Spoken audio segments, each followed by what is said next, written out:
Howdy guys, Trevor Carl here and welcome to lesson 4, day 4 of our 7-day challenge. And hopefully you've gone on with the exercise from yesterday. So after 3 days, what we should have a goal card that you carry around with you, which on one side you've got your goal written out in present tense. I am so happy and grateful now that I am, or I am so happy and grateful now that I have. On the other side of the goal card is a little image of the goal that you want to achieve. You carry that around with you all day and you keep looking at it. Yesterday I wanted you to explore the reasons behind some of the beliefs that you hold and really question yourself, do you have logical reasons for those beliefs? Or are they beliefs that have been programmed into you? And you know, a great example of that is these days I'm a Christian, but my first 46 years of my life I ran around telling everyone that I was an atheist. And when I really started studying the human mind and really looked at human potential, I realised that there was a greater power. And it's that study of that greater power that led me down the path of becoming a Christian and believing in a God. And when I really thought about it, why didn't I believe in a God from when I was younger? And the only reason is because I was programmed as a child by my parents. And this is not a criticism of my parents.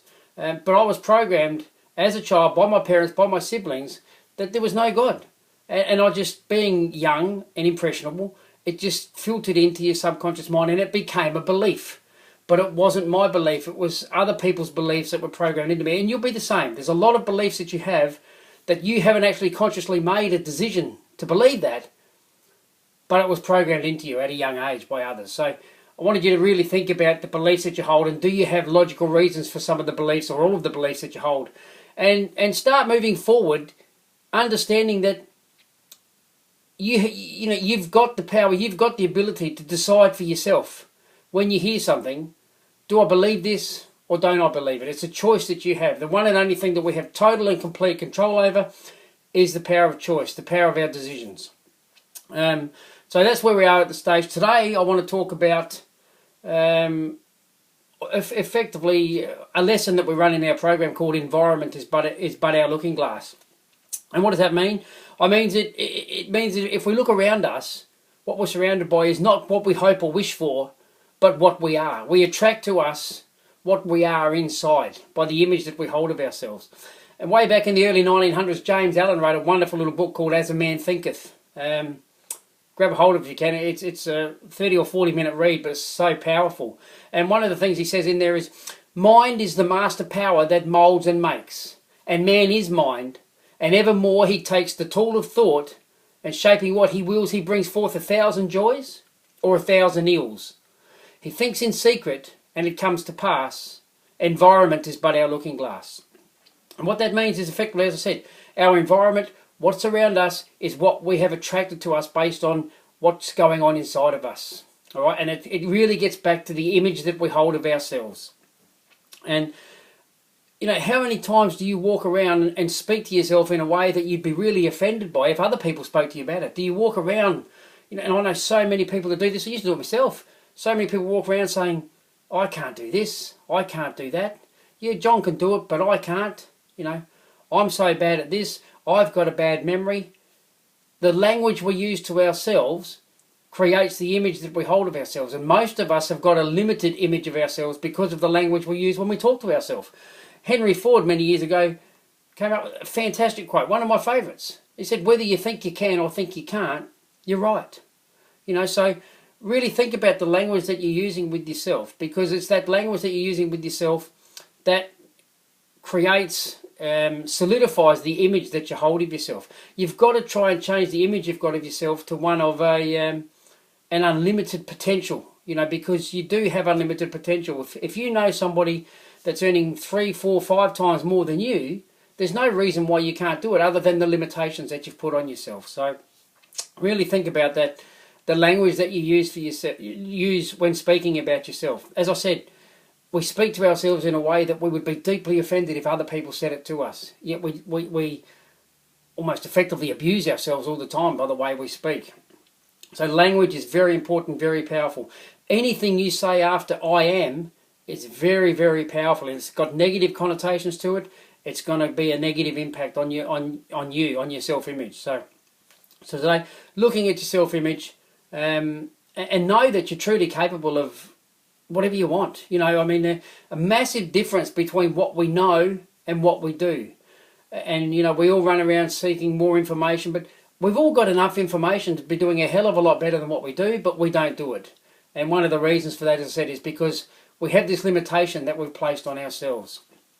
So what I want you to do, I want to try and expand your mind a little bit more today. And what I want you to do is start thinking about how your life would look. What would be an average day if you were living the life that you wanted to live?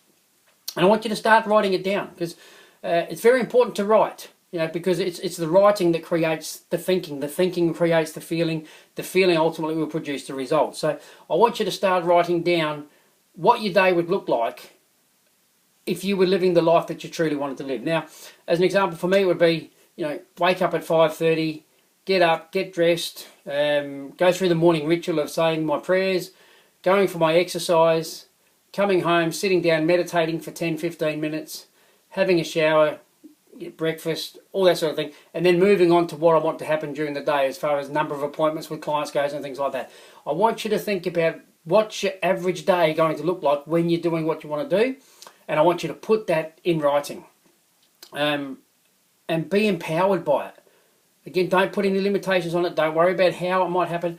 Just tell me how you want your day to look when you're living the life that you really want to live. It's a very powerful exercise. And then what I'm going to get you to do is, once you've done that, I'm going to encourage you to reread it, to rewrite it every day for 30 days, so that it really seeps into your subconscious mind. And then your subconscious mind will go to work and be trying to find a way to make that happen, to bring that to reality. So that's your main exercise for today. The other exercise I want you to do for today is to become really aware of the power of gratitude. It's gratitude that keeps us connected to the source of supply.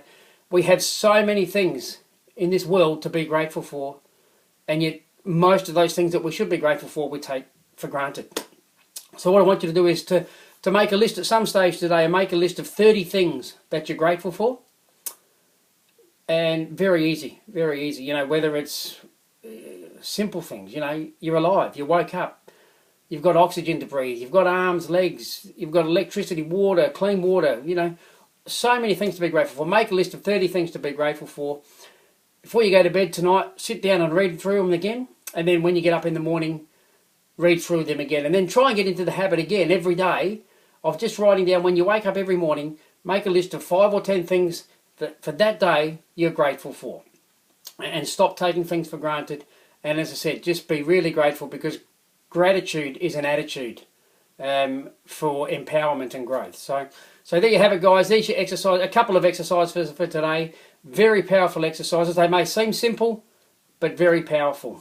Have fun with it. Hit me up in the comments below, or private message me if you've got any questions.